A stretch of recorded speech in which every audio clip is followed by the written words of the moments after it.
అసలు వీడికి ఈ ఏజ్కే ఇన్ని కష్టాలు మనమైతే తట్టుకోలేమండి. ఎంత పెయిన్ అంటే ఇది. నెయిల్స్ అయితే వీడికి లోపలికి పెరుగుతున్నాయి నాలాగా అన్నట్టు. నాకేమో మా అమ్మ సాలు వచ్చింది, మరి మా అమ్మకు మా అమ్మమ్మ సాలు కావచ్చు. మా అమ్మ సాలు నాకు వస్తే నా సాలు చెర్రిగడికి వచ్చింది అన్నట్టు.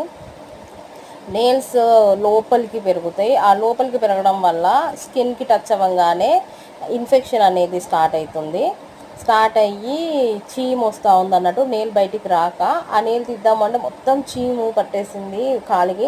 నేను ఆ బాధకే పప్పులు, టమాటాలు, పులుపు అవేం పెట్టట్లేదు, ఎక్కడ చీము వస్తుందో అని.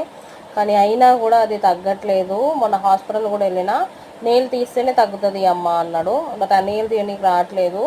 డాక్టర్ అయితే పెద్ద ప్రాసెస్ చెప్పిండు. నా తల తిరిగిపోయిన ప్రాసెస్కి. ఆ దరిద్రం అంటే వీడు ఇప్పుడు పొద్దునైతే కింద పడ్డాడు నీళ్ళల్లో జారి, తలకి పెద్ద బొడిసే వచ్చింది. నాకు ఏడుపు వస్తుంది అసలు, ఎందుకు ఇలా వీడికని.